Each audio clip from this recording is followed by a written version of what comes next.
Mumbai crime branch की anti extortion cell ने DK Rao को एक एक्सटॉर्शन के मामले में गिरफ्तार किया है।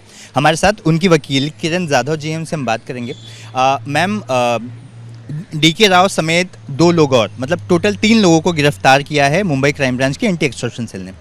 क्या पूरा मामला है, किस मामले में इनकी गिरफ्तारी की गई है? जी देखिए, कंप्लेनेंट जो है वो एक मनी लेंडिंग का बिजनेस करते हैं, इलीगल मनी लेंडिंग, और उन्होंने ये एलिगेशंस किए हैं डीके राव पे कि डीके राव ने उनसे 1.5 करोड़ रुपए उनसे एक्सटॉर्शन मांगा गया है। ये एलिगेशंस किए गए हैं। इस एलिगेशन के हिसाब से फिर क्या मामला दर्ज किया गया? जी, एक्सटॉर्शन की केस बनी है और ये क्रिमिनल कॉन्स्पिरेसी की केस बनी है ये मैटर में। डीके राव को कहाँ से गिरफ्तार किया गया, किन हालातों में गिरफ्तार किया गया, क्या कुछ हुआ था कल सेशंस कोर्ट में? कल सेशन कोर्ट में उनका एक मैटर था, एविडेंस के लिए मैटर था। वहाँ पे चीफ रिकॉर्ड हुआ। चीफ रिकॉर्ड होने के बाद तुरंत जैसे ही सुनवाई ख़त्म होने के बाद वो नीचे आए और नीचे से ही उनको अरेस्ट किया गया। ये इन्फॉर्मेशन मुझे मिली। क्या कुछ पुलिस ने कोर्ट में दलील दी होगी, कुछ तो कहा होगा कि 3 दिन की कस्टडी उन्हें क्यों चाहिए, क्या कुछ फाइंड आउट करना है उन्हें? पुलिस का क्या कुछ कहना है? जी बिल्कुल, पुलिस ने ये कहा कि डीके राव जो है उनके खिलाफ ऑलरेडी बहुत सारे केसेस एक्सटॉर्शन के पेंडिंग है और ये मैटर में भी और उनके खिलाफ ऐसा हो सकता है कि जो और भी को अक्यूज़ है उनका भी यहाँ पे इन्वेस्टिगेशन ज़रूरी है, उनको अरेस्ट करना ज़रूरी है, इसलिए डीके राव की कस्टडी उनको ज़रूरी है। ये दलीलें पुलिस वालों ने कोर्ट में बताई। क्या पुलिस ने ऐसा भी कहा कि डीके राव ने धमकी दी? क्योंकि डीके राव, जैसा आप कह रही हैं कि वो कोर्ट में ऑलरेडी उनका एविडेंस, क्या वो जेल में थे, जेल से बाहर हैं, क्या उनकी फिलहाल का उनका स्टेटस क्या था उस वक्त? वो बेल पे थे already. Last occasion anti extortion cell ने उनको एक फॉल्स केस में गिरफ्तार किया था। वहाँ पे सेशन कोर्ट ने उनको बेल दी थी। अगेन सीआईयू वाले ने कल उनको वापस एक फॉल्स केस में गिरफ्तार किया, जिसमें उनको बेल तो ज़रूर मिल जाएगी।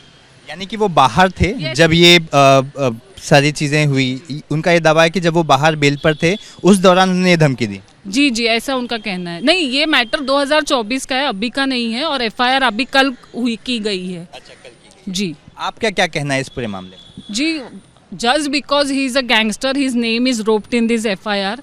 वो कभी कंप्लेनेंट से भी नहीं मिले, ना को अक्यूज से मिले हैं। उनका ये केस से कुछ लेना देना नहीं है। उनको जस्ट बिकॉज गैंगस्टर है इसलिए ये केस में उनको इन्वॉल्व किया गया है। बाकी इस केस से उनका कुछ भी लेना देना नहीं है और उनका कुछ भी रोल इसमें नहीं है। मतलब उनके गुनहगारी की जो पार्श्वभूमि है उसको देखकर एक माहौल बनाया जा रहा है। यस, यही सब उनको देखकर बार बार परेशान किया जाता है। बाकी इसमें कुछ भी तथ्यता नहीं है।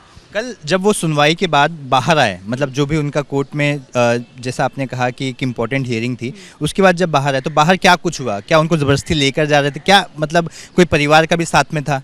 मुझे जो जानकारी मिली हियरिंग के बाद, तो मैं वहाँ से निकल गई थी। मुझे जो जानकारी मिली बाहर आते ही कि 20-25 लोगों की टीम थी, वहाँ पे आई थी, उन्होंने उनको पकड़ा और वो वहाँ से उनको लेके गए। मुझे यहाँ यही जानकारी मिली। कुछ पता ही नहीं चल पाया कि आखिर क्यों लेके जा रहे हैं? नहीं, कुछ भी बताया नहीं। बाकी जो 2 लोगों को गिरफ्तार किया है इनके साथ, कुल 3 आरोपी हैं, उन पर क्या आरोप है? सेम, उन्होंने इनके साथ मिलके ये एक्सटॉर्शन की जो अमाउंट है उसके लिए उन्होंने साथ दी है, ऐसा उनका कहना है।